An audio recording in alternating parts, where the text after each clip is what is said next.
La guerre dans les jeux vidéo. Et oui, on ne parle pas cette fois-ci de la guerre entre Sega et Nintendo. Alors ça, c'est terminé depuis longtemps, mais c'est vrai que au sein du jeu vidéo, il y a toujours eu une certaine forme de conflictualité entre les différentes communautés.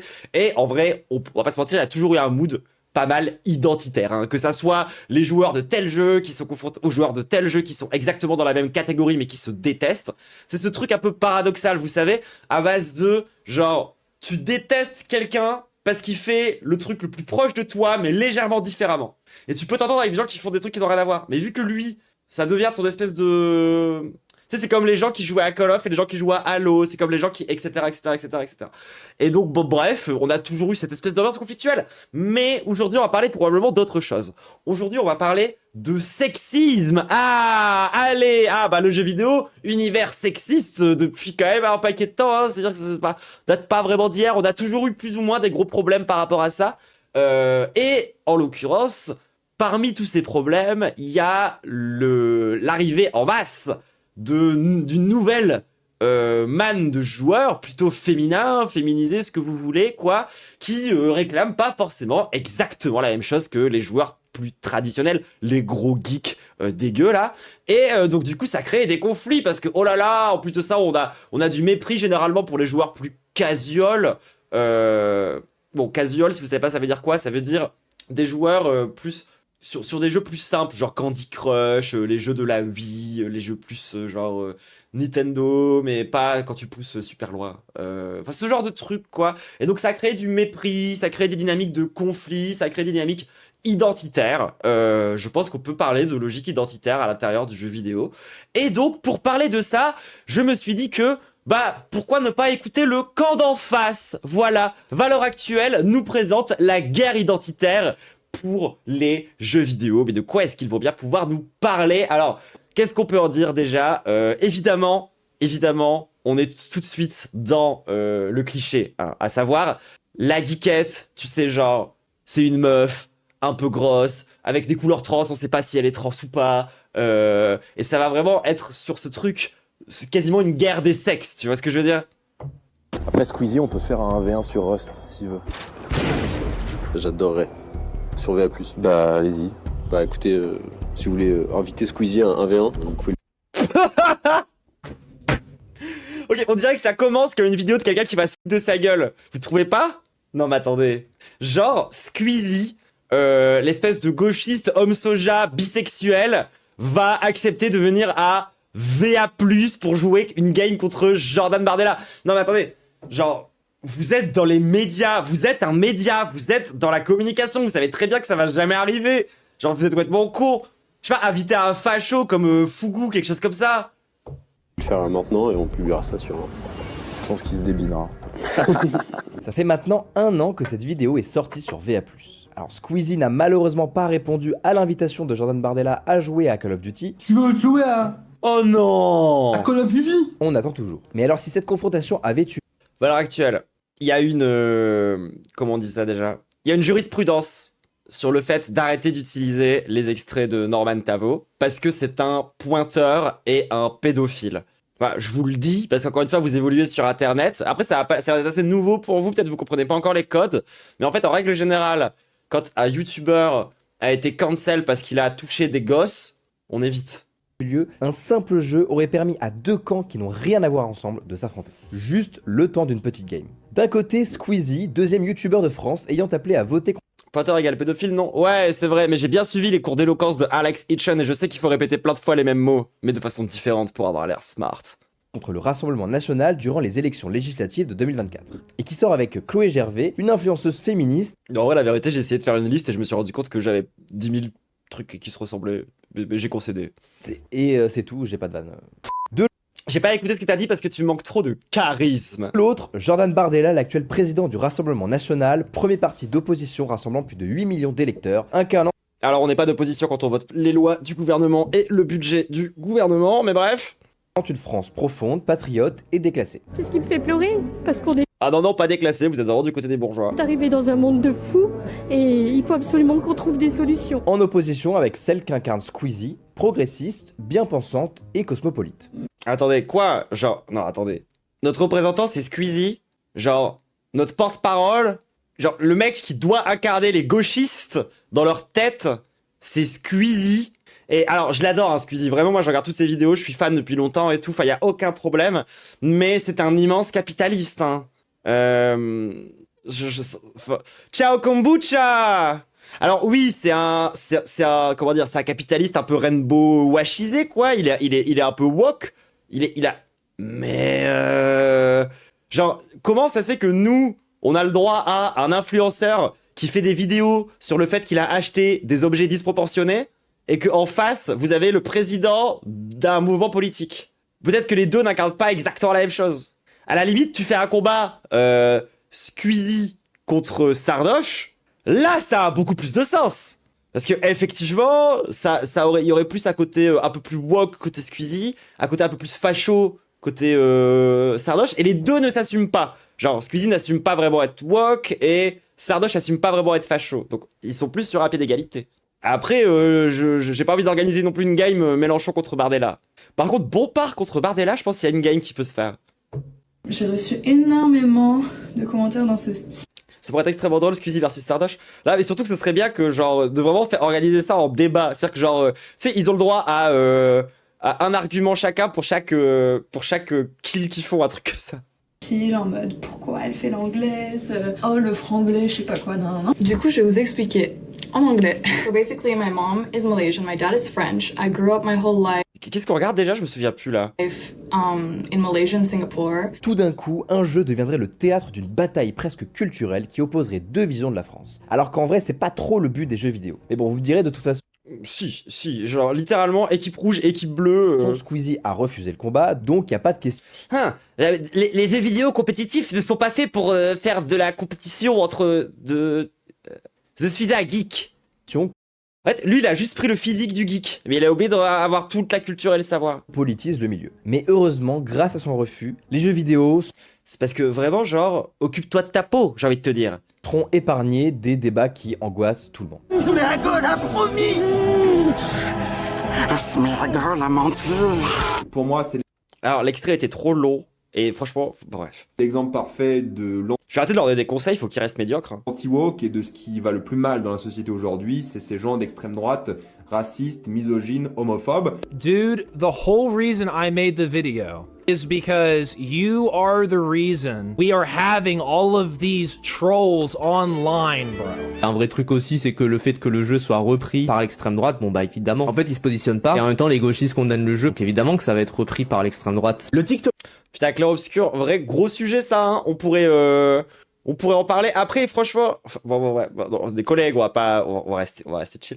Mais genre, c'est vrai que Clair Obscur, on pourrait en parler, genre un peu en profondeur du fait que ça a été récupéré par l'extrême droite, que le studio refuse de se positionner, mais par contre, c'est pas pour autant que les devs sont des gros racistes, les gens. Encore une fois, rappelez-vous que c'est des gens, ils peuvent pas forcément dire ce qu'ils veulent sous couvert de contrat et de principes de cons. Ce qui fait que, a priori, c'est plutôt un positionnement de la part du studio et des têtes dirigeantes du studio que, à proprement parler, des devs.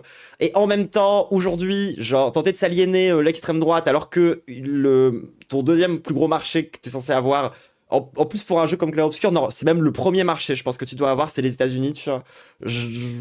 Donc t'évites de dire on dénonce le nazisme quand tu veux vendre des jeux aux États-Unis. Donc en fait, il y a plein de dynamiques autour de Clair Obscur dont on pourrait parler, qu'on pourrait décortiquer, qu'on pourrait décomposer pour expliquer comment est-ce qu'on en arrive à ça, tu vois. Et je trouve que de juste dire ça a été récupéré par les fachos, c'est un peu pauvre comme analyse. On pourrait, enfin je sais pas, c'est comme Warhammer, tu vois, sinon on baisse les bras et on arrête de faire des Warhammer, alors que bon, stylé Warhammer. TikToker Gio a décidé de me clasher. Bon, je vais pas trop revenir là-dessus, hein. Je vais juste rappeler que le travail d'Astérion consiste à péter dans un micro et à se déguiser en taureau, donc bon, niveau branleur de nouilles... Touche pas des gosses aussi, lui? En fait, il s'avère que les jeux vidéo, ils ont bien changé depuis quelques années. En Franchement, pas tant. Ça dépend sur quel plan. 2016... Genre, si on prend par exemple le modèle économique, oui, il y a eu beaucoup de changements. Si on prend d'autres trucs, ça va, quoi. Enfin, moi je dirais que par exemple, si tu prends tout ce qui est feedback, UI, on stagne un peu quand même.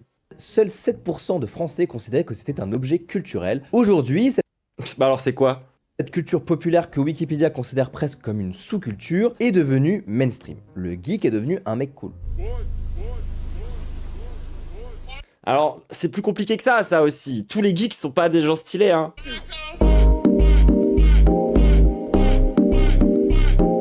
Et donc, même la funk qu'ils utilisent à l'extrême droite, elle est moins bien que la mienne.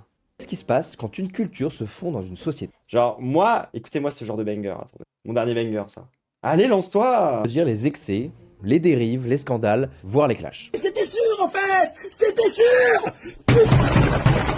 On se retrouve donc avec des C'était lui, Sardoche, pour ceux qui n'avaient pas la ref tout à l'heure. polémiques dignes de feuilletons aussi passionnants que des faits divers. Ça commence souvent sur les réseaux sociaux, et puis ensuite ça va intéresser les journalistes de la presse écrite.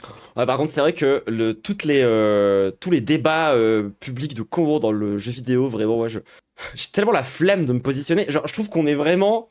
Tu sais, c'est vraiment le early game d'avoir des takes. Avoir des takes sur ce qui se passe dans le jeu vidéo.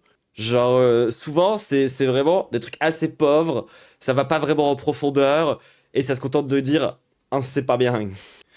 C'est alors que pour analyser ce phénomène, l'Observatoire européen des jeux vidéo, une espèce de centre d'études du jeu vidéo à l'échelle européenne, a sorti un rapport, Genre, en plus, les débats des geeks, mais genre, paye tes débats de con. Pourquoi est-ce qu'il y a des noirs dans le Seigneur des Anneaux? Je vais pas t'expliquer, en fait. T'es trop bête. Tu mérites pas tant d'efforts. 17 février de cette année, qui s'appelle « Jeux vidéo, terrain de bataille des guerres culturelles ». Bon, en gros, l'idée, c'est de voir à quel point il se joue aujourd'hui une véritable bataille idéologique à l'intérieur du jeu vidéo. Sachant que, en vrai, les jeux vidéo, ça doit rester quand même un petit terrain tranquille. Peut-être Godot supérieur à Unity. En vrai, aujourd'hui, quasi tout est supérieur à Unity. Sans débat anxiogène, quoi. Sauf peut-être Construct 2. Alors, peut-être c'est le 3 maintenant. je vais te dire, petit con. Et donc, pour comprendre tout ça, on va s'intéresser à 3 cas. 3 jeux qui ont cristallisé des grosses tensions, divisé les joueurs en 2 camps. Voilà, je me positionne pas souvent, du coup, on va voir ce que ça donne. Et provoqué des polémiques qui ont eu des conséquences directes sur leur développement. Enfin, je me positionne pas souvent sur les polémiques du jeu vidéo parce que j'en ai rien à foutre. C'est tout. Encore une chance.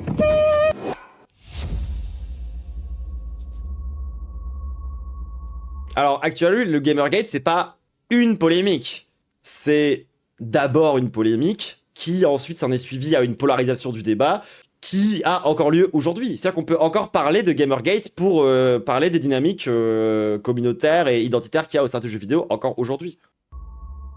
En me renseignant sur la politisation des jeux vidéo, je suis très vite tombé sur une expression que tous les joueurs étant nés avant les années 2000 connaissent forcément, Gamergate. C'est un peu le premier scandale qui a touché le milieu, Non mais vraiment, par contre, ta skincare... jusqu'à aller assez loin. Pour résumer très vite, on a une développeuse de jeux vidéo du nom de Zoe Quinn qui s'est retrouvée victime d'un énorme cyberharcèlement sur les réseaux sociaux. Pourquoi me direz-vous? Son ex-compagnon de l'époque avait publié en 2014 sur son blog un long texte détaillé qui l'accuse d'infidélité et de manipulation. On lui a reproché en gros d'avoir couché avec un journaliste pour que son jeu soit bien couvert médiatiquement. Le hashtag...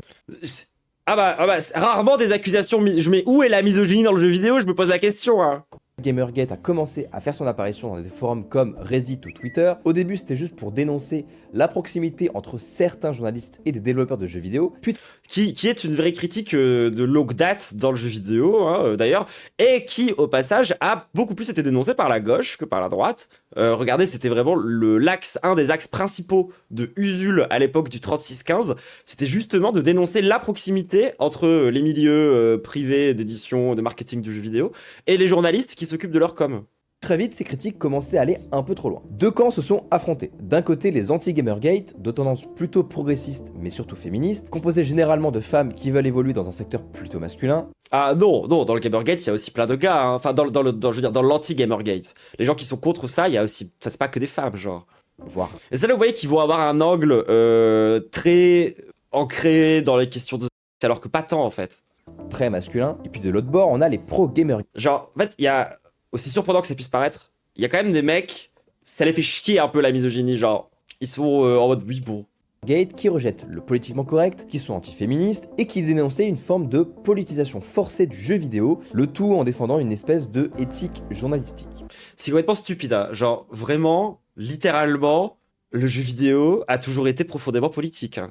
C'est comme si tu disais oh là là, pourquoi est-ce que vous voulez politiser ma bande dessinée?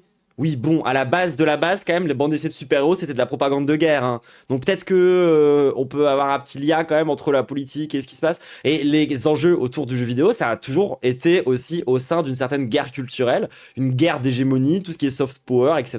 Blablabla. Enfin, genre, désolé, mais si toi, quand tu joues à Call of Duty, tu ne comprends pas la dimension politique du jeu auquel tu es en train de jouer, c'est que tu te baves dessus, d'accord ?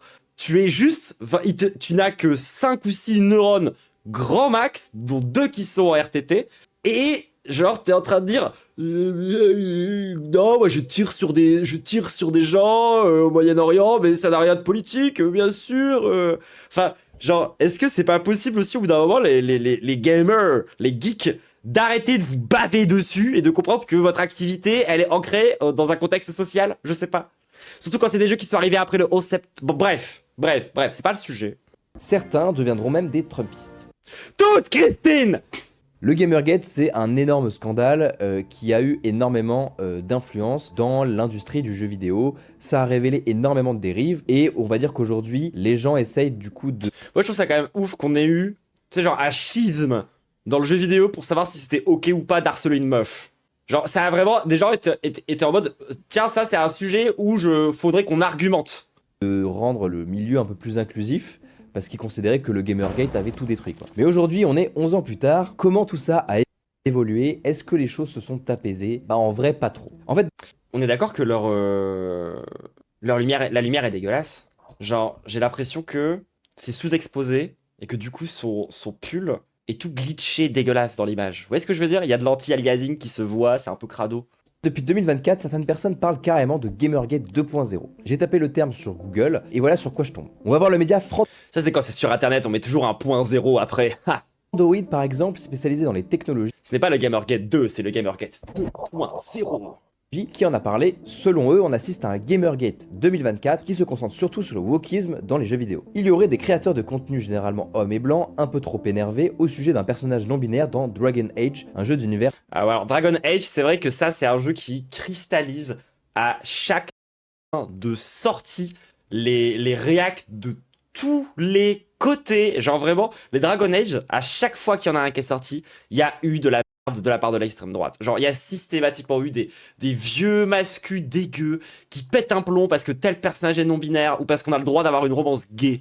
Genre, dites-vous que, par exemple, moi, lorsque j'ai grandi et tout, une des premières polémiques dans le jeu vidéo que j'ai rencontré, c'était à la sortie de Mass Effect 3 parce qu'il était possible d'avoir une romance gay. C'est-à-dire que si vous connaissez pas Mass Effect, dans Mass Effect, tu peux baiser avec littéralement tout ce qui bouge.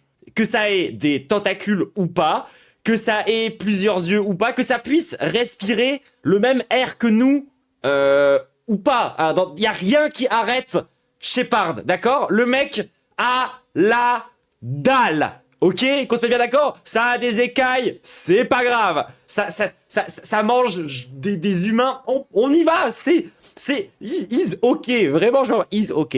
Par contre, osez imaginer baiser quelqu'un de la même espèce mais du même sexe. Quoi? Panique! Ah, quoi? Mais comment osez-vous? Alors pareil, hein, et c'est pas les relations lesbiennes qui leur ont posé problème, hein. Ça les dérange pas de prendre un perso, de le mettre en meuf et de se taper d'autres meufs ou de se taper des gars. Ça, y a vraiment aucun problème. Non, le problème, il est vraiment si tu baises un être humain homme alors que tu as pris le personnage masculin et que tu as fait la bonne sous-quête et qu'au sein de cette quête secondaire, tu aies pris tous les bons dialogues pour pouvoir enfin te faire enculer. Et ça a été genre 2 mois de débat. Vraiment, les gens, quand je vous dis que genre, j'ai la flemme d'avoir ces débats-là, sur ces polémiques, parce qu'on est vraiment au level 1 de la politisation, d'avoir des takes, c'est pas... Enfin, j'ai la flemme. Vous comprenez ce que je veux dire? J'ai la flemme de perdre du temps et de l'énergie à défendre l'idée que t'as le droit d'avoir des romances gays. Parce que, bah oui, c'est pas si ouf que ça, quoi. Et alors, autant vous dire que lorsque il y a eu Baldur's Gate, et que dans Baldur's Gate, tu peux faire un perso qui est trans, et que tu peux sélectionner tes organes génitaux pour pouvoir vraiment être une meuf trans pas opérée, Mais ça fait péter un plomb à énormément de gens. Parce qu'en plus, Baldur's Gate, c'est pas genre un jeu vidéo random. C'est quand même l'adaptation officielle de Donjons et Dragons. Le truc de vieux nerds puants. Tu sais, genre qui sont... Enfin, genre Donjons et Dragons, les gens qui font du Donjons et Dragons, généralement prennent encore moins de douches que les joueurs de Magic. C'est vous dire quand même le niveau le niveau de nerdisme, quand même. Et du coup, d'avoir un des jeux les plus objectivement woke qui est sorti, qui est en même temps le dernier représentant des 6 RPG, qui est quand même vraiment un truc hyper noble hein, d'un point de vue d'un gamer, je veux dire. Il y a plein de vieux gars, leur cerveau, il a court-circuité. Hein. Ils ont... Alors qu'en fait, c'est hyper logique. Bah oui, dans le Donjons et Dragons, c'est un jeu de rôle. Donc, tu peux incarner une meuf, même si t'es un gars dans la vraie vie. Donc, il y a plein de trans qui adorent Donjons et Dragons. D'autant plus que dans les trucs de computer RPG, c'est-à-dire le style du genre de Baldur's Gate, c'est un style très technique. C'est un style vraiment qui demande aussi des compétences de programmation assez vénères. Et ça, pareil, si tu connais un petit peu l'histoire du jeu vidéo, tu sais que tout ce qui est genre grosse barre de code bien crade, les meufs trans, on a une certaine compétence là-dedans. Hein. Genre, je rappelle quand même qu'une de nos spécialités, c'est de développer des émulateurs. Donc, c'est assez cohérent. Moi, je trouve au final que le jeu soit woke à la fin. Hein. Mais bon, bref. Fantasy. Après, les meufs trans qui jouent à Donjons et Dragons, elles non plus ne prennent pas de douche. Mais ça n'a rien à voir, c'est vraiment pour des raisons de fétichisme. Oh, I'm non-binary. What does that mean? Why are you gay? Et le terme Gamergate 2.0 est Alors là, ça l'a choqué parce qu'il y a non-binaire dans un jeu vidéo. aussi évoqué dans un article de la radio. Alors oui, c'est peut-être anachronique, mais si dans l'univers il y a des dragons, c'est pas non plus l'histoire des peuples humains, quoi. Radio publique du Canada, Radio-Canada. Mais ce terme-là, qui est un peu galvaudé, Salut Archiproutos Zedong. d'où est-ce qu'il vient? Pour comprendre d'où ça vient, laissez-moi vous parler de DIY. DIY, c'est une expression américaine qui veut dire diversité, équité et inclusion, et qui est utilisée pour établir des espèces de normes à respecter pour mieux représenter les minorités, favoriser la diversité. Je crois que vous commencez à connaître la chanson. Et c'est de la grosse merde. Voilà, sachez que moi qui suis pourtant une meuf trans, donc vraiment l'incarnation sur Terre du wokisme, je suis en mode, ça va rien changer ce genre de politique. Hein. On va pas sortir du patriarcat avec des logiques de DEI là. Oui, il a dit ça DIY. Oui, ouais, non, oui, oui, non. Français. Je connais la chanson. En fait, au départ, c'était un terme dans les milieux pro au début des années 2000, et puis ensuite, ça a commencé à parler un peu à tout le monde qui travaille dans la culture de manière générale. Surtout quand le wokisme a connu son âge d'or, que dis-je, son prime vers 2020-2021. Ça a commencé, vous l'avez vu, par les films et les séries, et puis ensuite, ça a commencé à atteindre les jeux vidéo. Mais pourquoi, me direz-vous? La raison, elle est simple, c'est que, exactement comme c'est le cas dans un film, Et ça pareil, hein, genre, pensez que ça fait plaisir aux gauchistes que le capitalisme tente d'accorder ses violons pour faire de nous des consommateurs, entre grosses guillemets, comme les autres. On n'est pas dupes, hein. Contrairement aux droitards, où dès que tu mets un drapeau français sur le moindre produit, ils en achètent 5. Enfin, on n'est pas aussi délus que ça, de notre côté du spectre. dans un jeu vidéo, généralement, on met en scène des personnages. Donc par définition, maintenant, il faut se poser la question de quelle est sa couleur de peau, quelle est son orientation sexuelle. Question qu'on n'était pas obligé de se poser avant. Et donc, Ça dépend des jeux. Genre, il y a des jeux où t'incarnes un personnage et t'as pas le choix. Genre, GTA. Genre, Red Dead Redemption. Il y a plein de jeux comme ça où c'est... Enfin, on s'en fout, tu vois. Je sais pas, hein, enfin... pour beaucoup de détracteurs anti-DIY, cette règle a eu Mais lui, on dirait qu'il a un cliqueur dans la main. beaucoup trop d'influence sur leur franchise préférée, surtout à Beaucoup trop d'influence, hein. C'est-à-dire quasiment rien. partir du moment où un certain studio s'en est intéressé. Ce studio, il s'appelle Sweet Baby Inc. C'est une entreprise montréalaise fondée en 2018, spécialisée en conseil éditorial. Ça a été créé par une certaine Kim Beller, une ancienne employée chez Ubisoft, qui avait subi du harcèlement là-bas. En 2020, elle est interrogée sur son expérience à Ubisoft et elle disait, je cite, avoir besoin d'un mouvement pour lutter contre les abus systémiques. J'ai l'impression qu'à chaque fois qu'on entend le mot systémique, c'est vraiment jamais bon signe, quoi. L'objectif de Sweet Baby Inc., qu'on va appeler SBI, c'est plus simple, c'est de conseiller des studios dans leur manière d'écrire des histoires. Le tout, je cite, pour améliorer l'authenticité des personnages pour que les joueurs issus de communautés marginalisées puissent se voir représentés. Et ça, c'est très très grave, hein. En gros, là, on est vraiment sur la substantifique moelle du DIY. La quintessence, le concentré le plus pur. Et donc, dans cette logique, SBI va commencer à mettre son nez dans la conception de certains jeux, sachant que ce qui les intéresse surtout, c'est l'histoire et la représentation des personnages. Alors parfois, ils vont aider à... Ce qui, encore une fois, d'un point de vue des luttes politiques, c'est que dalle, hein. Genre, c'est pas parce que d'un seul coup, dans les jeux et les séries et les films, il y a des représentations trans, que ça va améliorer la vie des trans. C'est pas vrai. Genre, nous, on n'y croit pas à ça, hein. C'est juste que, bah, on aimerait bien. Tu vois, à la limite, c'est vrai que genre, ça permet quand même d'avoir des exemples. Moi, j'en ai un petit peu marre de devoir systématiquement m'identifier à des hétéros gays.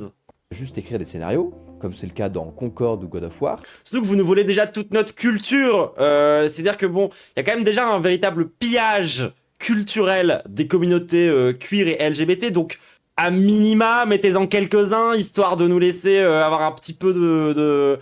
C'est quand même nous qui avons inventé la moitié des concepts, quoi. Jeu dans lequel on peut voir un personnage noir dans un univers de mythologie nordique. Bah oui, bah, et quand tu connais un petit peu l'histoire des peuples nordiques, c'est pas si grave... Enfin... Mythologie nordique qui est un... Vous savez qu'il y avait aussi un mec noir au Japon féodal, hein, c'est pas... Il y avait des noirs en Gaule, hein. Un endroit où il n'y avait que des blancs. C'est donc un peu normal que certains joueurs vont avoir l'impression... Peut-être pas dans ta vision de l'histoire, mais en vrai, dans la vraie histoire, celle qui s'est vraiment passée... Que SBI soit intervenu dans le jeu Marvel's Spider-Man 2, qui ah bah ouais, puis ça c'est l'histoire aussi. est sorti en 2023, jeu dans lequel on peut voir un drapeau LGBT sur la face... Quoi? Cancel! C'est trop grave, genre... OMG, il y a un drapeau. Genre, c'est ça vos combats. Sérieux. façade d'un immeuble. Mais rassurez-vous, SBI, ils ont affirmé qu'ils avaient eu aucune influence sur le choix éditorial. Bizarrement, j'en doute très fort. Mais gros, c'est un drapeau. Peut-être qu'il y avait juste un des devs de l'équipe qui s'est dit « Oh, je vais mettre un drapeau LGBT parce que moi-même, je suis gay. » Et puis pareil, genre, le drapeau arc-en-ciel, c'est tous les LGBT, hein, c'est aussi juste les homosexuels. Je croyais que vous les aimiez bien maintenant. Faudrait savoir. Bien sûr. Mytho, j'ai l'impression là. Et puis arrive l'épisode Assassin's Alors, mixez correctement vos vidéos par pitié VA, j'en ai marre d'appuyer sur mon potard à chaque fois que vous mettez un extrait. Creed Valhalla, où SBI a fait en sorte qu'un viking, par ailleurs assez viril, puisse flirter avec un de ses compagnons guerriers. Mais oui, mais chez les vikings, ils faisaient ça tout le temps, mon nom de Dieu, genre... Les Spartiates s'enculaient, d'accord? Les Spartiates mettaient leurs zizi dans d'autres Spartiates, ok? Si vous tapez Légion sacrée sur internet, vous allez découvrir que même les Spartiates se sont fait battre par une légion qui était spécifiquement composée d'homosexuels.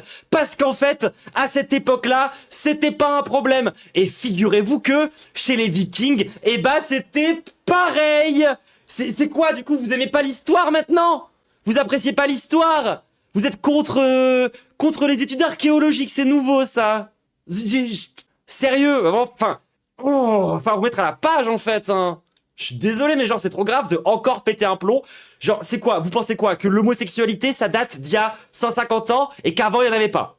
Ah, ça n'existait pas. Et en plus, il précise bien, alors, c'est un viking viril, donc c'est pour lui doublement bizarre qu'il soit homosexuel. Bah pourquoi? Il y a des gays virils, hein?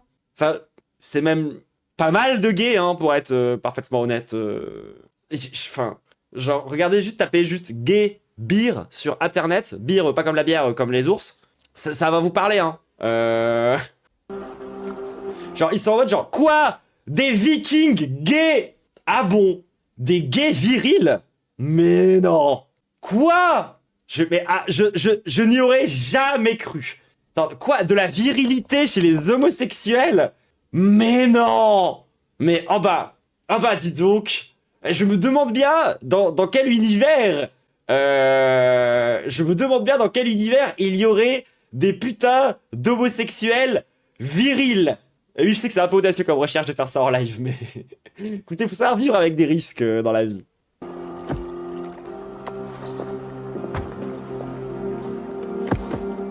Et c'est là... Moi, je suis même surprise qu'il n'y en ait qu'une seule de romance homosexuelle, pour être parfaitement honnête.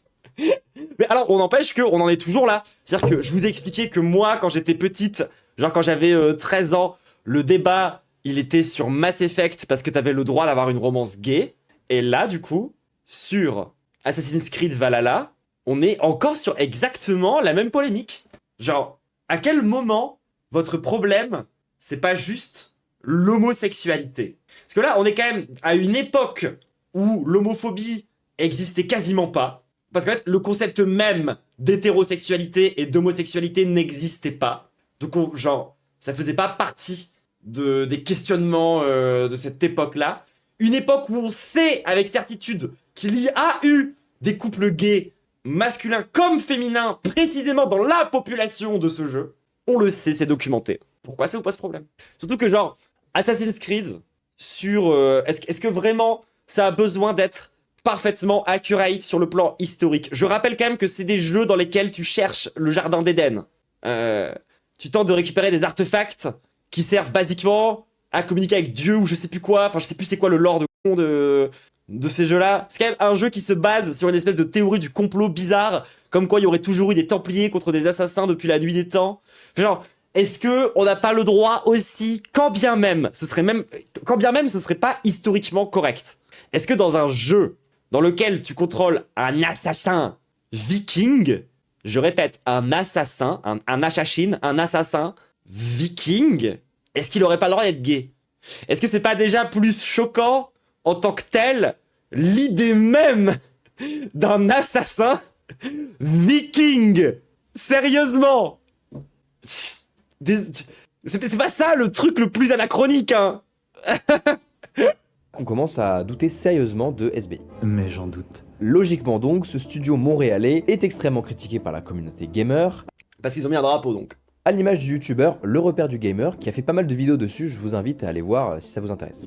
D'accord, donc alors là, on a un harcèlement sur une meuf qui a créé un studio pour faire du conseil, comme il y en a déjà des dizaines et des dizaines et des dizaines. On a un youtubeur un peu trop de gauche pour la communauté gamer qui s'en prend plein la gueule et qui se fait harceler. En fait, 100% des polémiques, c'est vraiment juste passer d'un cas de harcèlement à l'autre. C'est pas du tout un placement. Le Gamergate. Produit. On n'est pas sponsorisé, mais on veut bien demander à Rockstar de nous faire un petit virement. Si jamais. En fait, ce qui est un peu bête, oui, moi aussi, c'est que SBI a tellement wokisé l'univers des jeux. Eh Rockstar, faites-moi un virement, sinon je parle de conditions de travail, je suis dans votre boîte. Jeux vidéo, que maintenant, dès qu'un jeu semble respecter la politique du DIY, tous les gens vont se tourner naturellement vers SBI. Non, pas tous les gens, vraiment seulement les 15 crocodiles obsessionnels de Twitter qui sont en train de pleurer à chaudes larmes parce que, oh là là, est-ce que vous vous rendez compte, dans le prochain jeu Witcher, on va jouer une femme. C'est pas tout le monde, hein. Oh putain, Siri, dans The Witcher 4, assieds-toi sur mon visage, par pitié. C'est comme si leur ombre planait toujours. Une femme qui est trentenaire en plus, ils ont jamais vu ça. Toujours sur le milieu, alors que... En plus, c'est pas comme si on pouvait déjà la jouer dans l'épisode d'avant. C'est pas comme si, tu vois, c'était littéralement le truc qui était teasé depuis The Witcher 2 comme étant elle qui va reprendre le flambeau. Enfin, genre, non, vraiment, c'est... Ah, c'est... Mais quoi? Mais comment? Mais... Ah, mais c'est... Ah, bah, je sais pas... Et là, il commence à se baver dessus. Ils sont en mode... Quoi? Le docteur de Docteur Who, qui est une femme? Parfois, ils n'ont aucun rapport avec le jeu. Et donc, l'idée de cette vidéo, ça va être de se pencher sur 3 jeux qui ont fait péter des câbles à des gens, généralement en raison de wokisme, mais aussi d'autres raisons. Mais tu te rends bien compte quand même avec les exemples que t'as donnés, que c'est des exemples complètement gaze, que dans le fond, du fond, ce qui dérange les gens, c'était pas ça, enfin c'est pas les polémiques en tant que telles. En fait, ils s'en foutent au final de vraiment si t'as le droit d'avoir une romance gay ou quoi que ce soit. C'est des excuses pour pouvoir avoir un agenda réactionnaire. C'est-à-dire que fondamentalement le fait qu'il y ait un viking gay, ça change pas leur game. Par contre, ça donne du carburant pour pouvoir parler pendant des heures de trucs complètement stupides sur un agenda masculiniste et réactionnaire. On reste sur Assassin's Creed, hein. Sorti le 20 mars 2025. Alors que les Assassin's Creed, c'est vraiment pas des jeux très woke, hein. Genre, c'est pas pour dire, mais dans Assassin's Creed Unity, qui se passe en France, Robespierre, il est perçu comme étant un genre de dictateur complètement zinzin, qui, genre, cherche absolument à tuer tout le monde à grands coups de guillotine. Genre, c'est limite du roman national de droite ou d'extrême droite, hein, dans l'Assassin's Creed qui se passe en France. C'est vraiment pas le jeu woke que vous pensez que c'est, hein. Oui, mais ton blanc, on peut jouer à un indien. Bah oui, c'est parce qu'on adore la figure orientaliste de l'indien. Le nouveau Assassin's Creed a fait polémique, c'est le moins qu'on puisse. Il y a un samouraï noir. Assassin's Creed, pas besoin de vous faire un dessin, c'est la franchise de jeu qui fait la fierté de la France, où chaque jeu représente une période historique. Ubisoft est d'ailleurs en partie. Alors non, désolé. Genre, vous n'en êtes pas fiers, vous, d'Assassin's Creed. Genre, vous passez votre temps à chier sur la licence.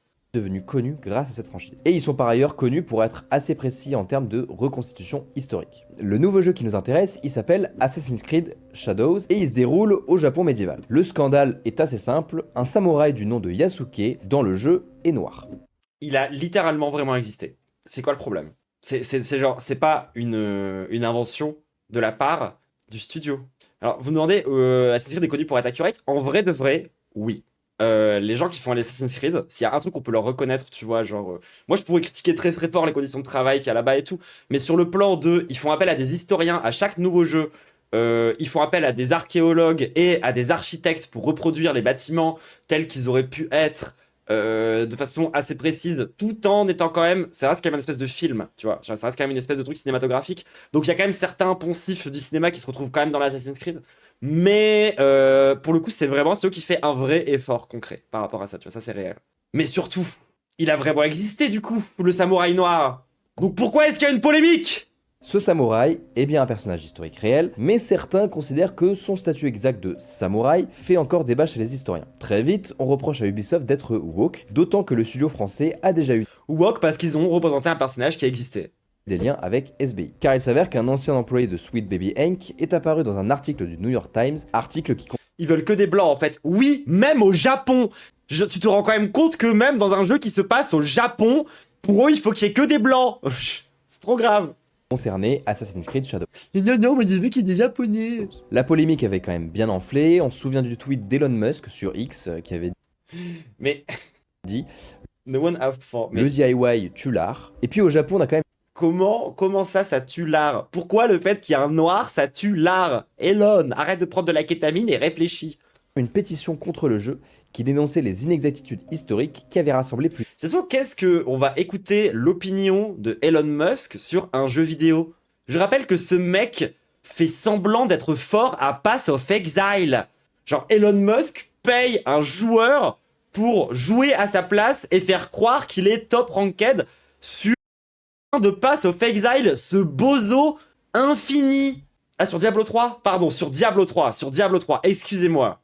De 100 000 signatures. Ça se ressemble un peu quand même. En fait, pour comprendre l'ampleur de la polémique, l'Observatoire européen des jeux vidéo a compté le nombre de publications sur les réseaux sociaux qui concernaient le jeu. Si on fait les choses de manière chronologique, avant la sortie du jeu, entre octobre... Il a même fait un live, genre où il a voulu montrer ses skills et il a joué lui, et il s'est fait humilier par sa communauté, genre. Parce que tout le monde voit très bien ce qui se passe quand t'es un mauvais joueur, genre. Octobre 2023 et novembre 2024, le jeu a généré 852 000 mentions négatives et 17,3 millions d'engagements. Ça s'appelle du review bombing et ça date pas d'hier et ça n'a strictement rien à voir avec la qualité intrinsèque des jeux vidéo. C'est quand même un truc... Ça va faire 30 ans quand même que ça existe ce genre de truc. Non, peut-être pas 30 ans, attendez, j'abuse. Ça va faire quand même 20-25 ans qu'il y a du review bombing sur des jeux, donc bon... On peut voir sur ce graphique un énorme pic, presque à 50 000. A votre avis, à quoi il est dû ce pic? Il est dû au fait que le 16 mai 2024, la bande-annonce du jeu est sortie, et pour la première fois, ceux qui attendaient le jeu ont pu voir... Voilà, donc rien à voir encore une fois avec la qualité du jeu, ou même avec la profondeur de quoi que ce soit, c'est à cause d'une bande-annonce. Le fameux samouraï noir. Selon l'Observatoire européen des jeux vidéo, on a une espèce de... C'est là que tu vois que les droitards s'en battent les couilles de la qualité, quoi. Communauté anti-DEI qui s'est formée. En fait, on est sur une communauté de seulement 728 comptes qui se suivent entre eux et qui ne... C'est ce que je disais, 14 crocodiles sur Twitter. Ne représentent que 0,8% des gens qui parlent du jeu. Par contre, en termes de réactions, de partage et de commentaires, en gros l'engagement, ils représentent 22%. Il arrive même parfois que des créateurs de contenu s'embrouillent entre eux. Par exemple, le youtubeur Asmongold qui a... Asmongold, ouais. Plus de 4 millions d'abonnés sur YouTube. Vous savez qu'on s'est fait ban le même jour, lui et moi? Moi, c'était à cause d'une émote Manard Trash, et lui, c'était parce qu'il avait défendu un génocide. On a été ban le même jour, la même longueur. Et 2,2 millions sur Twitch, plutôt bonne commu, quoi. Lui... Oui, c'est le puant originel, hein. Enfin, genre vraiment, là, les gens, on est sur... C'est un peu leur équivalent de Astérion. À la base, il parlait surtout de jeux... La vidéo était un CSC un peu non, mais complètement, hein. Enfin, je veux dire, tout ce qu'on voit depuis le début, c'est que c'est full harcèlement. C'est que sur des affaires autour de situations qui sont complètement gaze, genre. C'est en mode... des gens pètent un plomb parce que les Vikings étaient homosexuels alors que c'est la réalité historique. Des gens pètent un plomb parce qu'il y a un samouraï noir alors que c'est la réalité historique. Voilà. Vidéo, puis il a commencé à s'intéresser. Surtout qu'au Japon, l'histoire de Yasuke, ils adorent ça. Genre, il y a plein de films, de séries qui sont basés là-dessus. Genre, Afro Samurai, c'est un turbo banger. Enfin, bref. Intéressé à la politique. Et d'après le journal The Atlantic, il aurait... Le mec a quand même des cafards qui lui grappent dessus en stream. une certaine influence auprès de l'électorat des jeunes hommes américains. Bien sûr, il aime pas trop le wokisme, c'est pas trop sa tasse de thé. Et puis un jour... Ouais, et puis il aime pas trop les douches, hein. Il a eu un petit clash avec un certain Jacob Wiebe, un streamer qui fait des petites blagues sur Insta. Le 22 mars 2025, ce créateur qui s'appelle Jacob Wiebe sort un sketch en reel qui fera plus de 2,5 millions de vues sur TikTok avec en titre de vidéo « Si Assassin's Creed 3 était sorti en 2025 ». Ew, are you playing Assassin's Creed 3? Yeah. This game is an insult to the history of the American Revolution by not making the main character English. This is just more woke DEI garbage being pushed down our throats. Pour rappel, cet opus de la franchise, ouais, il a pas tort, hein. Sorti en 2012, c'est une fiction historique sur la Révolution américaine. À la fin de sa vidéo, il fait référence à Asmongold, sûrement parce que ce dernier a fait partie des gens qui ont critiqué le nouveau Assassin's Creed. Et puis sous la vidéo, on peut voir le commentaire le plus liké qui est à 14 000. Asmongold est probablement la principale source de toute la toxicité dans le gaming de nos jours. Il faudrait... Non, c'est le patriarcat. Vraiment, genre... Je vais de le rappeler, mais c'est rarement une seule personne qui est responsable d'une ambiance masculine, toxique et débile, hein, sur un réseau. Ça peut encourager, ça peut créer des groupes de harcèlement, mais c'est pas uniquement à cause d'eux, genre. Les gens n'ont pas attendu Asmongold pour détester les femmes sur Internet. Faire quelque chose à ce sujet. Regardons maintenant les réponses à ce commentaire. John Porte qui nous dit « Tu es en train de suggérer qu'on mette de l'argent en commun pour organiser un coup ?» Camille Badger rétorque « Je suis assez sûr que le staphylocoque à cause de la saleté dans laquelle il vit s'en chargera si on attend. » Même si Trevor Ulrich essaie de tempérer, je ne suis pas d'accord avec eux, donc ils doivent mourir? On dirait quelqu'un des années 40. Bon, et comme d'hab, ces deux streamers se sont répondus par live interposé en réagissant. Toujours traiter quelqu'un de nazi quand il essaie d'avoir une take progressiste, hein, c'est très important. À des réactions. Là aussi, vous connaissez la chanson. Puis après, il y a aussi un nazi qui était de très grands progressistes, hein, bien sûr. Truc qui est marrant à faire, c'est de regarder les forums. Par exemple, le 21 novembre 2025, le sujet d'un forum s'appelle « Comment expliquer le fiasco qu'a été Assassin's Creed Shadow ?» Et puis là aussi, Bokati 3 s'exclame incisif. À quel moment ça ne paraît pas bizarre de jouer un gros noir à dread dans le Japon féodal? Ils ont pété un câble, et cela a causé leur perte, ça n'attire personne. Il a vraiment existé. Encore une fois, désolé de le rappeler, Mais ain't that funny, moqueur et sarcastique, ils auraient dû aller jusqu'au bout avec un Nobunaga transsexuel, des guerriers arabes en alliés lors de la bataille finale. Mais alors pareil, au Japon, sur l'histoire de la transsexuation, il y a des trucs à dire avec les geishas et tout. Et une Naoe avec un katana arc-en-ciel. Mais attention au pragmatisme de Prolix Merdas qui fut... Genre, vous seriez surpris de la perception du genre au Japon avant que ça soit occidentalisé après la Seconde Guerre mondiale. Vous seriez vraiment surpris, hein. Ça a échoué car 2 des 4 romances possibles étaient encore hétérosexuelles alors qu'il y a 56 genres. Alors pour être vraiment précis, il y en a 48, selon Eric Massé, sociologue et chercheur au CNRS, interrogé chez Libération dans le cadre d'un dossier qu'ils appellent Blog les 400 Q. Alors tout le monde s'en branle. Je vous le dis quand même à l'heure actuelle, mais tout le monde s'en branle et ça va quand même faire 10 ou 15 ans qu'on est passé à autre chose que essayer de compter les genres. D'accord ? Surtout que il y a aucun gauchiste, même chez les gens libéraux complètement matrixés qui veulent avoir des centaines de milliers de genres différents, ils vont jamais te répondre il y a un nombre précis de genres parce que le concept même de non-binarité fait que les barrières sont trop floues pour pouvoir avoir un nombre précis. Donc non, il n'y a pas de nombre de genres précis et on s'en branle. Y compris les gauchistes, on s'en branle, d'accord? Vraiment, genre, nous ce qu'on veut c'est arrêter qu'il y ait du sexisme. Parce que à ce moment-là, il n'y en aura plus sur les femmes, les hommes et les personnes non binaires.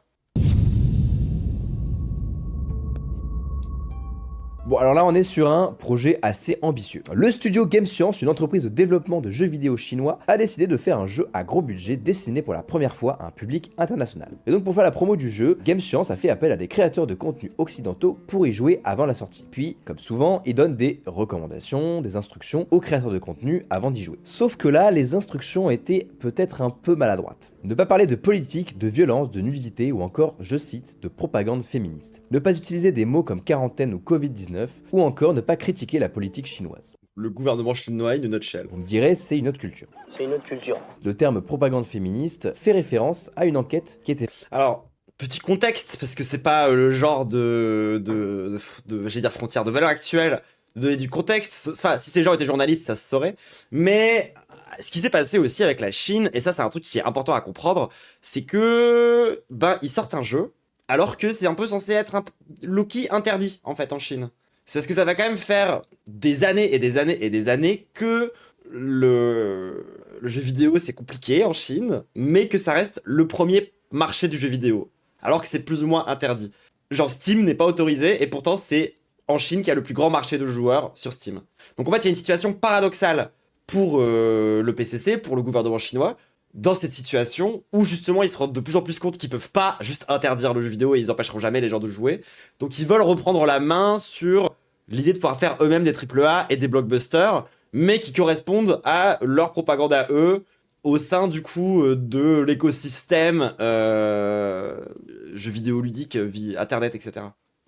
faite sur le studio et qui a apparemment révélé quelques remarques sexistes qui ont été faites par des salariés de la boîte sur les réseaux sociaux. Niveau réaction, chez les influenceurs, c'est très vite devenu assez tendu. Ils ont logiquement refusé de promouvoir le jeu, comme par exemple le streamer Xserve qui avait diffusé publiquement ses instructions. Mais alors ça c'est pareil, est-ce que les gens ils ont refusé, ils ont appelé à boycotter Black Myth Wukong là, parce que c'est trop, c'est pas assez woke, ou est-ce que c'est parce que c'est chinois? Parce que tu vois, c'est un peu comme sur les gens qui pètent un plomb autour de Chine et de Temu, alors que tu ne les avais jamais entendus avant sur toute la merde qu'on a en France dans la fast fashion, à base de Zara, H&M, etc. Jamais tu les avais entendus parler de ça. Par contre, maintenant qu'il y a Chine et Temu, c'est très très grave. Ah, ça devient très grave. Hein. C'est un peu comme les gens, tu vois, ils en ont rien à foutre de aucun génocide, sauf les Ouïghours. Ça, c'est vraiment leur sujet de prédilection. Ils sont au top. Et ben, tu peux te poser quelques questions sur comment dire, la vraie valeur de leur engagement, quoi.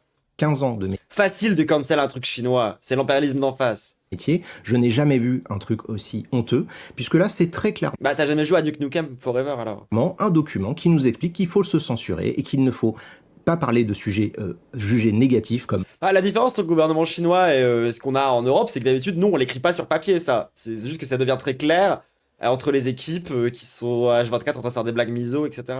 La politique ou la propagande féministe. Non mais quel scandale de dire des trucs pareils. La seule chose qu'on a le droit de faire en recevant ce jeu, c'est de l'apprécier. Et donc ça sous-entend entre guillemets qu'on pourrait même pas parler des bugs ou dire qu'on n'aime pas le jeu. Mais l'histoire ne s'arrête pas là. Certains ont profité de la polémique qui visait le jeu pour pointer du... Oui, puis ça, c'est pas des questions de wokisme, du coup. C'est juste genre, on me laisse pas ma liberté d'expression, du coup je refuse, quoi, et je boycotte. C'est encore autre chose. Du doigt le manque de diversité et d'inclusivité du jeu. Un problème sûrement lié au fait qu'il soit chinois, mais en même temps, est-ce que le pays doit s'adapter à la culture des autres pays? Faudrait-il qu'il y ait dans un même jeu une femme trans, une tradwife, une drag queen ou encore une princesse? En vrai, personne ne réclame ça. Vraiment personne. En fait, il va vraiment falloir être... Enfin, si vous voulez démonter les woke, il va falloir être au courant de nos combats un jour. Enfin, sans vouloir... casser trop les couilles. C'est-à-dire que si vous voulez critiquer les choses, notre combat, nos luttes, bah, basez-vous sur nos combats et nos luttes, pas sur ce que vous imaginez que sont nos luttes. La question se pose. En vrai, non, elle se pose pas. Personne ne se pose cette question. Et puis à côté, certains... Oui, personne, oui, arrête de te baver dessus. Certains anti-woke ont vu dans le jeu une espèce d'étendard contre le wokisme, alors qu'en vrai, c'était pas trop le but du jeu, puisque... Non, c'est juste de l'impérialisme chinois. Le wokisme n'existe pas en Chine. Dans la nuit de jeudi à vendredi 12 décembre à Los Angeles, un petit studio montpelliérain du nom de Sandfall Interactive est rentré dans l'histoire du jeu vidéo. Ils ont remporté le prix Game of the Year lors de la prestigieuse cérémonie des Game Awards. Allez, c'est parti pour Clair Obscur. L'équivalent des Oscars pour les jeux vidéo. Clair Obscur Quel débat de con ça, putain. Expédition 33 est le premier jeu français à remporter cette statuette. And the game of the year is... Mon ami Clair Obscur, Expédition 33.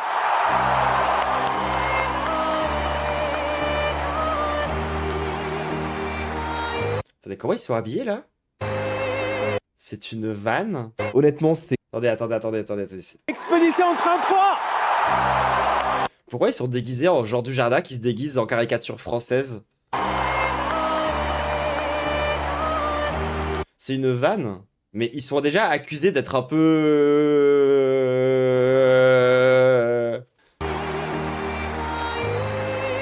Honnêtement, c'est complètement... Ah, c'est des skins dans le jeu? Ouais, ok. M'en fous, ils ont gagné 9 prix, donc ils ont battu le record Ok, c'est une ref au jeu, j'accepte. du nombre de prix que tu peux avoir dans cette cérémonie. Et puis niveau vente, c'est un carton, 5 millions de ventes sur console et PC. Ils ont même organisé une série de concerts pour y jouer la bande originale dans toute l'Europe. En fait, c'est un peu comme le loup d'Intermarché. Je sais pas si vous avez vu, mais c'est dingue quand même. Le loup, vous avez vu la pub du loup d'Intermarché? C'est fou quand même. C'était une blague. Oh. Donc il n'y a pas que de ta peau qu'il faudrait que tu t'occupes, mon ref. Finalement, ton écriture aussi, là. c'est comme le loup d'Intermarché. Ce sont des œuvres qui font la fierté de la France et qui rayonnent à l'international. Attends, pour toi, ce qui fait la fierté de la France, c'est la pub Intermarché avec un loup? On a envie de dire cocorico, quoi. Mais attention, parce que comme à chaque... C'est quoi le problème avec Clair Obscur? Quel problème? Il y a plusieurs problèmes. Et les gens pètent un plomb sur tout ça. Le premier problème, c'est que c'est un jeu avec assez peu de diversité, voire pas du tout. L'autre problème, c'est que assez rapidement, avec l'histoire du jeu, alors que pourtant c'est vraiment pas du tout cohérent avec ce qui se passe dans le jeu, et bah les ennemis du jeu ont été vite associés aux Noirs et aux Arabes par l'extrême droite, et il y a eu une récupération politique de maxi baisers pour s'approprier l'histoire du jeu, ce que ça raconte, son univers, et le studio ne s'est jamais positionné. Ils ont jamais démenti, ils se sont jamais désolidarisés. Il n'y a jamais rien eu par rapport à ça, tu vois, de la part du studio, alors que c'est une évidence que ça parle quasi que de ça, en fait. Enfin, pour vous dire une idée de à quel point ça a percé dans l'extrême droite, Psyodélique utilise le terme qui sert à parler des ennemis dans Clair Obscur pour parler des Noirs et des Arabes. On en est là. Ce qui est un peu chiant, c'est que c'est pas un mauvais jeu du tout, au contraire, tu vois, genre il est grave fine. Et en termes d'histoire, si on oublie les questions de diversité, c'est pas spécialement sexiste, c'est pas spécialement raciste, y a pas grand chose à croquer, pour être parfaitement honnête. Genre moi, je suis pas du tout pour cancel Clair Obscur parce que c'est trop grave. Je suis plus en mode, je m'en bats un peu les couilles. Pour être tout à fait juste sur vraiment Clair Obscur. Je vais pas le défendre et je vais pas non plus spécifiquement l'attaquer. Moi, c'est vraiment ça plutôt mon opinion par rapport à tout ça. Il sexualise pas une meuf de 16 ans? Ah ouais? Oh putain, après c'est des geeks dans le jeu vidéo donc ça serait pas étonnant. Hein. Je sais pas, j'ai pas joué. Enfin bon, toujours est-il que, c'est ce que je vous expliquais aussi tout à l'heure au début de la capsule, le fait que le studio se positionne pas, ça peut avoir plein de raisons. Qui sont pas forcément des raisons de c'est tous des réactionnaires racistes. Ça peut venir d'autres choses. Ça peut venir de la personne qui possède le studio et qui leur a interdit de se positionner. Ça peut venir de plein de raisons possibles. Et c'est pour ça que moi je trouve que la polémique, franchement on s'en fout un peu. Genre, enfin, c'est ce que je vous disais. Je vais pas. Ma lutte politique, c'est pas d'engueuler les gens de Clair Obscur parce qu'ils ont pas mis assez de personnes racisées et de représentation de genre dans leur jeu. Je comprends vraiment. Enfin... Ah oui, et l'autre polémique, c'est qu'au final, ils ont pas gagné les Game Awards parce qu'il y avait de l'IA dans le jeu. Et alors ça, pareil, j'ai une take aussi par rapport à ça, mais elle est pas très populaire. C'est que je trouve que vous êtes tous des énormes hypocrites concernant l'IA. Pas les Game Awards, oui, bon, l'autre truc. C'était pour les Indie Game Awards, ah ouais, c'est ça. Parce que, en fait, vous pétez un plomb sur l'IA quand ça se voit... mais ça vous dérange pas quand c'est des devs qui ont fait de la programmation avec de l'IA ou quand on a utilisé de l'IA pour écrire l'histoire. Et de toute façon, vous ne saurez jamais, par exemple, quand on aura utilisé de l'IA pour écrire la narration du jeu. On ne saura jamais quand est-ce qu'on peut utiliser, quand ils ont utilisé de l'IA pour faire la programmation du jeu, pour faire le dev à proprement parler. On ne saura jamais quand est-ce qu'ils ont... Non, on peut le savoir juste sur quelques trucs qui, du coup, vous font péter un plomb. Et du coup, vous pétez un plomb sur ces trucs-là en ignorant le reste, ce qui crée vraiment des luttes complètement asymétriques. Et vous devenez tous des genres de policiers mentaux qui commençaient à faire la chasse aux gens qui utilisent de l'IA. Et pareil, c'est politiquement parlant, à quoi ça sert de faire ça, genre? À quoi ça sert? Non, ça nous dérange aussi quand on n'est pas au courant. Oui, mais du coup, qu'est-ce que tu veux faire contre ça? Genre, qu'est-ce que tu veux faire contre ça? Genre, est-ce qu'on va interdire l'IA? Est-ce que lorsque l'outil te permet de dev 2 fois plus vite, tu vas faire une croix dessus? Juste parce que le système capitaliste est trop merdique pour faire en sorte que ça soit genre efficace pour tout le monde. Parce qu'en fait, finalement, on est dans un système sous-optimal qui refuse catégoriquement d'avoir un truc qui fonctionne mieux parce que ça ferait perdre des emplois à des gens. Je veux dire, on pourrait creuser la question vraiment en profondeur de l'IA et du problème de l'IA. Et le problème de l'IA, spoiler alerte, c'est pas l'IA en tant que tel. Et ça, tu l'entends quand même jamais assez. Enfin... Genre, je suis désolé, mais moi, 2 fois plus vite, bof, bah si. Littéralement, si. Si, tu peux vraiment... Il y a plein de taf dans le dev, qui peuvent être accélérés par l'utilisation de l'IA. Littéralement. Enfin, tu sais, quand t'es dans une équipe de 50 personnes et que tu viens de faire un bout de code et que t'as besoin qu'il soit compréhensible, tu demandes à l'IA de le commenter sans toucher à la logique, par exemple. Tu gagnes 1 ou 2 heures déjà à pas commenter ton code. Et du coup, tous les autres développeurs vont pouvoir le relire et comprendre ce qui s'y passe. Tu gagnes un temps fou. Et j'ai plein d'exemples comme ça, y compris dans les trucs un peu graphiques. Tu vois ce que je veux dire? Genre dans tout ce qui est gestion d'assets, etc. Bah à des moments, t'as besoin de faire un truc un peu flou qui est caché derrière un truc en mode cache-misère. Et bah est-ce que c'est si gênant que ça qu'il y ait quelqu'un qui générait ça sur une IA en vite fait, tu vois? Est-ce qu'on en a pas un peu rien à au final, surtout quand c'est des studios avec des équipes qui sont réduites, dans lesquelles il y a déjà pas assez de travailleurs et que, enfin, genre vraiment, le problème, ce n'est pas l'IA. Pour la 10 000e fois, posez-vous la question des conditions de travail, posez-vous la question de la propriété intellectuelle, de la propriété privée, plutôt que de péter un plomb parce qu'il y a une technologie que vous aimez pas. Donc ouais, il y a plein de trucs sur Clair Obscur où il y a plein de mauvais avis. D'après moi, il y a beaucoup de mauvais avis, autant chez les droitards que chez les gauchistes. Mais bon, je vous ai dit, mon avis sur l'IA, il est pas populaire. Hein. Les gens, ils préfèrent être juste bêtement réactionnaires avec ça. Hein.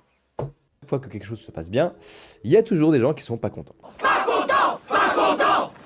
Si je vous dis par exemple que Clair Obscur est un jeu de rôle situé dans un univers post-apocalyptique et inspiré du Paris de la Belle Époque, et que donc la plupart des personnages ont un style qu'on pourrait qualifier de vieille France. Je m'habille mal. J'imagine que vous avez compris où était le problème. Ainsi, quelques heures après la cérémonie, Guerre Obscur devient une tendance sur X.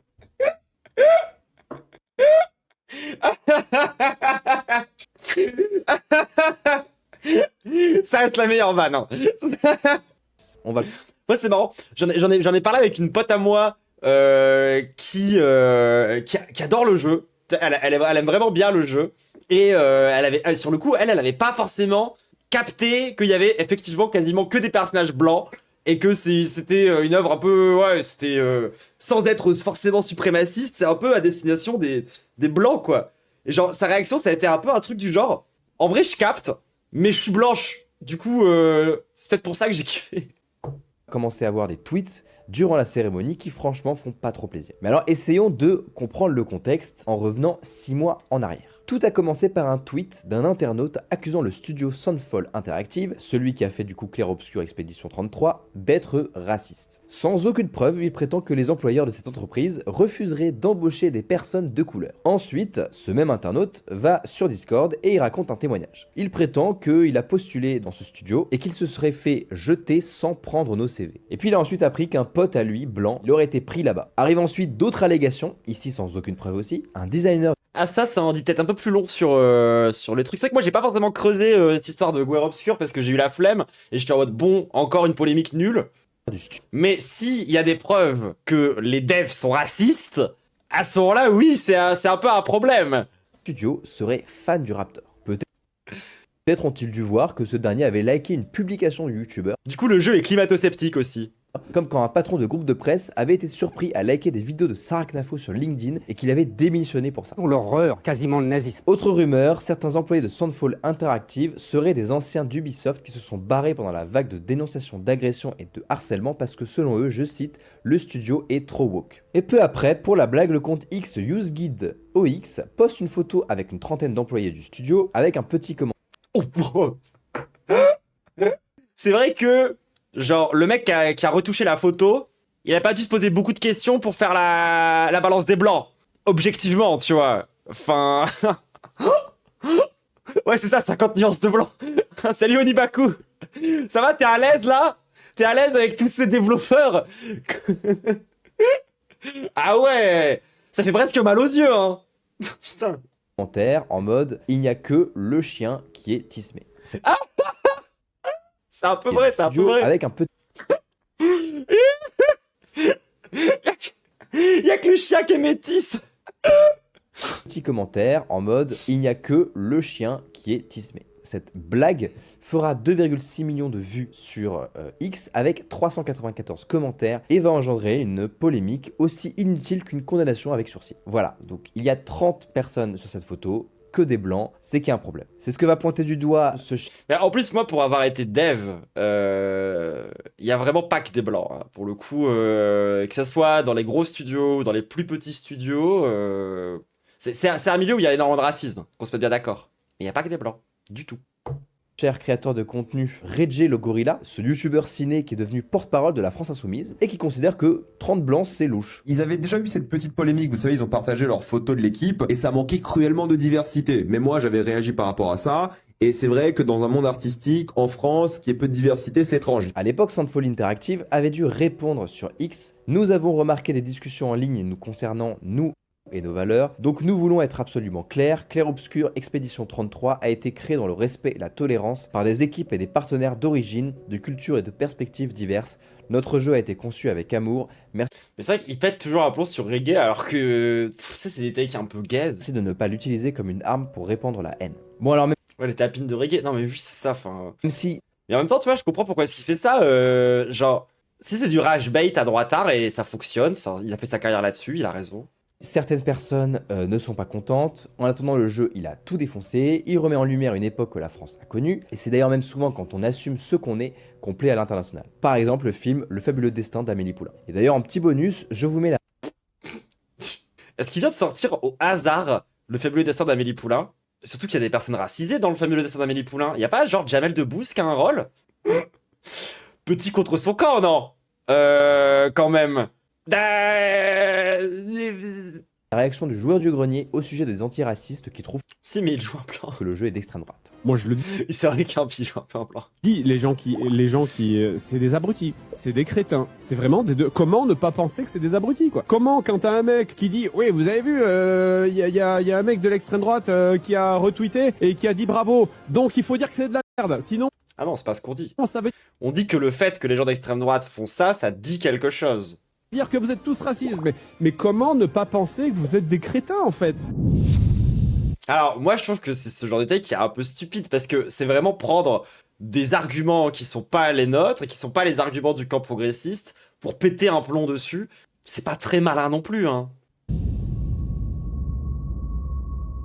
Finalement, ce que les médias appelaient le Gamergate 2.0, en fait, n'est en réalité qu'une réaction à une espèce de wokisation des jeux vidéo. Oui, donc c'est-à-dire que c'est une panique réactionnaire. Est-ce qu'il est en train de dire, oui, le Gamergate est une panique réactionnaire, globalement d'extrême droite? Parce que c'est quand même sur les thèmes de l'extrême droite, hein, désolé, même s'il le dit pas, genre on parle de sexualité et de race sociale qui pose problème. C'est-à-dire que là on parle quand même de ça.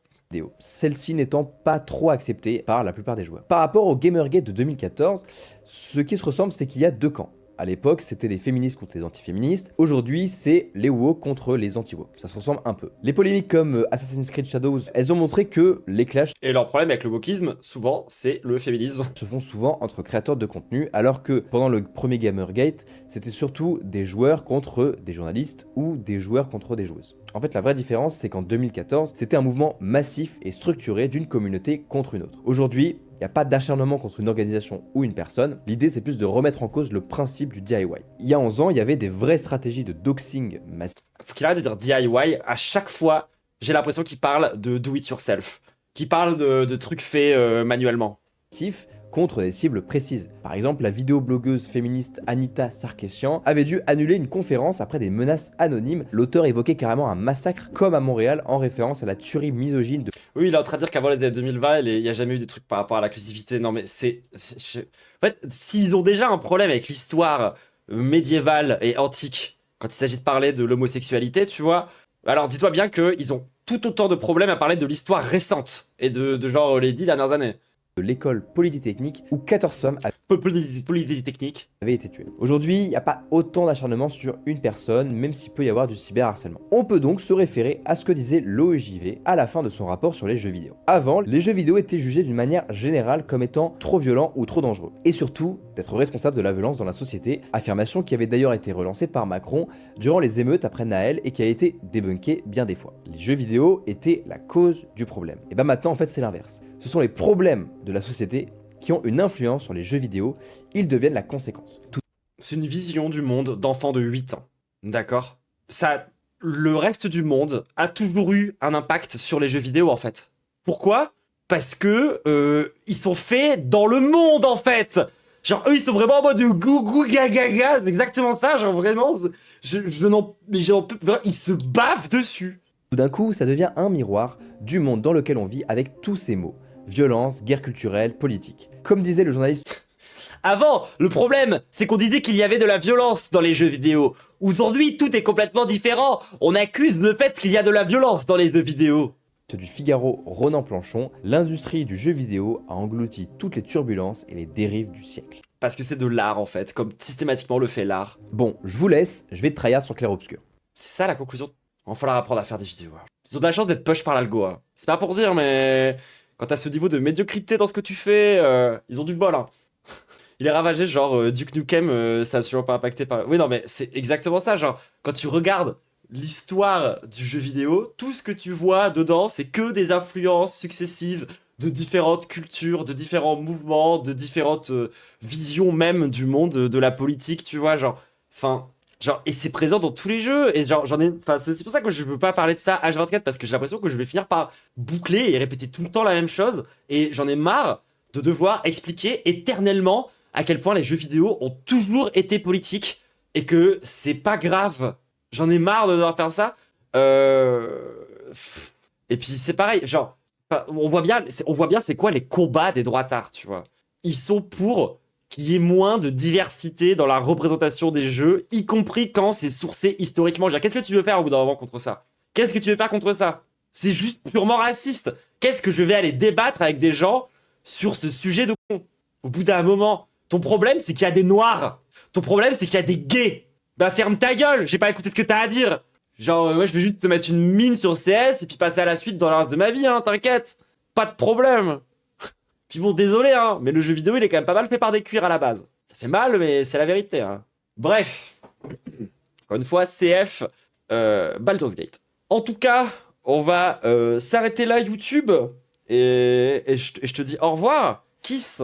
N'hésite surtout pas à t'abonner, lâcher ton meilleur pouce bleu, les sous sur Tipeee, etc. Viens nous voir au Forge Event le 9, 10 et 11 janvier pour le lancement de notre média La Forge.